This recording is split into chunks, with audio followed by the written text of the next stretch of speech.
നീ ആടാ കൊടുവരുത്ത് ആദ്യത്തിന് പിന്നാലെ നടക്കുന്നത്. അതെ, അതിന് നീ ഇവനെ കണ്ട 10 മാസമായിട്ട് പിന്നാലെ ഉണ്ട്.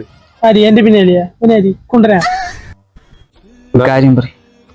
അതല്ല, ഇനി നീ കൊടുവായൂർ സൈഡ് പോകണ്ട, മനസ്സിലായാ? കൊടുവരും എന്താണ് റോഡ് പണി നടക്കണ്ട?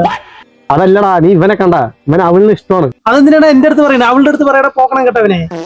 കാര്യമായിട്ടാ പറയണത്, മനസ്സിലായ? അതിന് അത്ര വെറുത്തൊന്നുമില്ല. ഇവങ്ങനെ നൊടിച്ചാലേ 1000 രാത്രി ഇവിടെ വന്ന് വീഴും. 10 മാസം വരെ ഒന്ന് ഇവൻ നോട്ടിക്കൊണ്ടിരുന്നതാ. എന്താടാ എന്താടാ അവന്റെ അടുത്ത് കാര്യം പറയാൻ വേണ്ടി നിന്നെ വിളിച്ചോണ്ട് വന്നാ നീ എന്നെ നോക്ക അവന് പോയിന്റ് എടുത്ത് കൊടുക്കണ?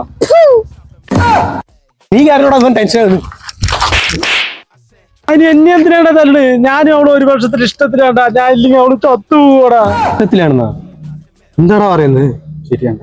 എന്താടാ നേരത്തെ പറയണ്ടത്? പറഞ്ഞാ നീ വരില്ലായിരുന്നു. ബ്രോ, അറിയാതെ അടിച്ചു, കാര്യാക്കണ്ട കേട്ടോ. ആവശ്യമില്ലാണ്ട് തല്ലിട്ട് കാര്യാക്കണ്ട. നിക്കടാ, പിള്ളേരെ വിളിച്ചിട്ട് വരും. ചുമ്മാ പറഞ്ഞാടാ, ആൾക്കാരെ വിളിക്കില്ല. പരിചയമില്ല ഏരിയ.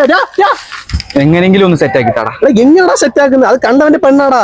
10 മാസമായിട്ട് ഞാൻ പുറകെ നടന്നാടാ. എങ്ങനെയെങ്കിലും സെറ്റ് ആക്കി താടാ. 10 മാസമായിട്ട് ഇങ്ങനെ പുറകെ നടന്ന വേറെ ഒറ്റ വിളിച്ചിട്ട് പോടാ. അതൊന്നും എനിക്കറിയില്ല. എനിക്ക് അവളെ ഭയങ്കര ഇഷ്ടമാണ്. ഞാൻ അവൾക്ക് വേണ്ടി എന്ത് വേണം ചെയ്യും. 1000 പേര് വന്നാൽ ഞാൻ അസാൾട്ടായി നിൽക്കും. എടാ, അസാൾട്ടായിട്ട് നീ നിന്റെ അടിയൊക്കെ ഞാൻ തന്നെയാടാ കൊള്ളുന്നത്.